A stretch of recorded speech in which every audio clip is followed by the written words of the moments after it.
Officially starting now? Yes, welcome back to BioBros. It's been a Yeah, while. welcome. Over a Yeah, what, month? like three a month? Really? Yeah. Yeah, Yeah, over a quite a month. while. I've missed talking to you guys.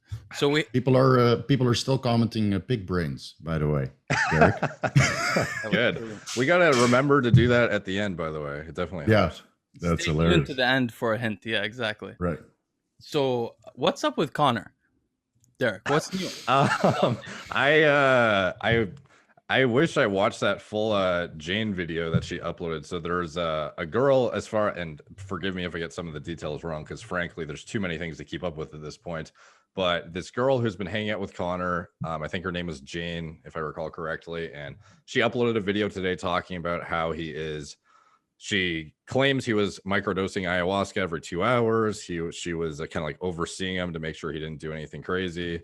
And he was, you know, what was the most recent update? He's in police custody, I believe now. And then I Yeah. don't know if Mhm. he was institutionalized or what happened, but as far as I know, as of a few days ago, the police had him, and then that was kind of the last she knew, unless I'm mistaken.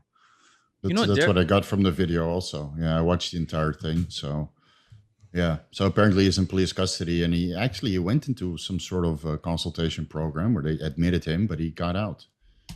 Oh Oh, wow. Um, so and is a couple days before this happened, Kenny KO actually had a live Instagram video with him, which I'm sure you guys watched also, where he actually was very concerned. I mean, Kenny is very concerned about Connor's situation, and he told him, "said Get on a plane right now, and I'll pay for everything, and come stay with me, and let's get this resolved." And he told Connor, or he got Connor to admit on camera that he was not going to touch ayahuasca or DMT ever again. wow. I didn't. Connor's really good at pretending he's fine, from what I've seen, though. Like when he Yeah, wants to act normal, he like can turn it on for a sec. To be honest, Derek, your video, and I'm so glad you told me about like Connor's situation because I don't know much about him, but your video really touched me. I know that you didn't experience psychedelics yourself, but because of my experience with my friend, and like how I felt about it honestly is that there's like a lot of there's excitement about psychedelics, and then there's also like commercial interest behind it as well. yeah. Like Stamets, Paul Stamets, a huge business guy. People think he's just some hippie. No, no, no. He's a huge businessman with by the way, supposedly not great products, to be honest with you, not well rated mushroom products. But a lot of people behind that don't want these things to come out, especially in the weed industry. And I'm not. I'm very pro like having everything legal, but there are some people that could be debilitated. Like my friend. What's Mm. interesting, Derek, I was telling you about. My friend saw the video I made, in Mhm. which my video about Connor. I mentioned I had a Canadian friend who's also in your country who basically used psychedelics and became bipolar and lost 10 years of his life. He's just recovering now. In the video I said that maybe my friend will see this, but I want to mention it anyway because it may serve as a warning to other people. He saw it and he was very touched by it, and he even mentioned, like, in the video I mentioned how much pain my friend had, and I could see it in his eyes, those years where he was living with paranoia and fear and all of that. And he said it brought him back to that, and he thanked me for doing it and said he hopes that it may prevent other people from doing the same thing. But Yeah, it's That's it's awesome. I got a yeah, lot of it, comments Go from ahead. people saying like you guys are trying to bash psychedelics, or Mhm. you're fear mongering. oh, really? I mean, Yeah. I have extensive experience with psychedelics, and but again, it's always in a time frame where there's some time in between to allow you to process, not daily contact with these psychedelics or combinations of particular psychedelics. And it's in my surroundings, I saw people get addicted, but it was usually to weed or alcohol or cocaine or even MDMA. Right, the party scene in Holland was huge, but I never saw get anybody addicted or frequent use of LSD or DMT or ayahuasca or mushrooms even. And then back then, in microdosing was not of the question. People who would do microdosing would smoke weed all day, every day. That would be considered microdosing. So personally, I've never really seen anybody go this far with the psychedelics. But again, like I mentioned in the previous Bio Bros, I think there's some practical applications for it if you do it once in a while recreationally, and Absolutely. and go into the trip or whatever you're going to do with a little bit of a goal, and do your research. Obviously, previously, like when I was taking recreational drugs when I was a lot younger, 20 years ago, 17, 18, 21 years old, I would always go on online and go to Arrowit and Shroomery and all these websites just to get information about what I was taking. You remember the Shroomery?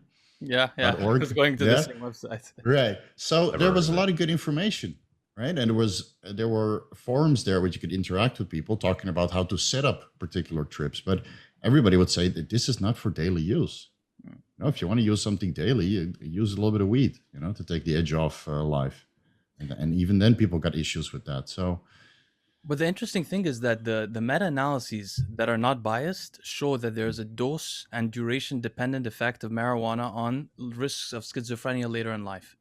And it's just very clear, you know. The I thing think is like, everything has, you know, well, short-term and long-term risks. exactly. But the thing, but so what I heard is that he's in captivity now, which would be awesome because he still in captivity or not? I mean, is he? Oh, we don't We know. don't know. Yeah, We don't I know. just know of what happened a few days ago. Purportedly, I don't know the actual truth, to be honest. Like, I'm just going by what she says, and I don't know if she knows what's going on. Like, I think she's That's just going by what she knows too, which is Yeah. I whatever she haven't heard seen a few Kenny days ago. KO uploaded anything either for the last 2 weeks or 1 week, besides one interview. But I'm not sure. Maybe Derek, you can reach out to Kenny KO, see what's going on if you're close with the guy, and otherwise I can ask through Tony Huge, who still has contact with Kenny KO. So I could figure it out for the audience. But I just hope the guy's okay because he clearly needs help. Yeah. And yeah, what I'm surprised about though is because he was acting so normal, right, around other people, that a lot of people didn't pick up, like his close friends didn't pick up on this kind of behavior, or Yeah. maybe they just didn't want to touch it. Sometimes these guys are so far ahead that like people are like, "Oh, I can't deal with this anymore." What That I'm also wondering happens. is if there's anybody, because in general, a lot of these guys are like friends with other social media guys. When they go do these like entrepreneurial retreats and stuff, they typically go with like-minded individuals, I would think, in general. So I would be wondering if somebody went with Connor who has context on what the environment was like, or like if he got, I don't know, if the guy who was guiding him through it was not like, I honestly know next to nothing about it, but as far as I know, if you're not in the right headspace and or you have certain genetic predispositions and or the scenario is not ideal with the guy leading you through it or whatever, it could fuck you up pretty severely. I heard of like, I thought Connor's case was like the worst case scenario. I heard the other day, I was watching listening to Ben Greenfield's podcast, the I don't know if you guys have heard of Leo, you've heard of him, the biohacking guy. From you. He was talking about how he's heard some crazy stories, and it wasn't even related to Connor. He was just happened to be talking about it. And he said one guy had such a bad experience that he called his family and on FaceTime and cut his dick off in front of them.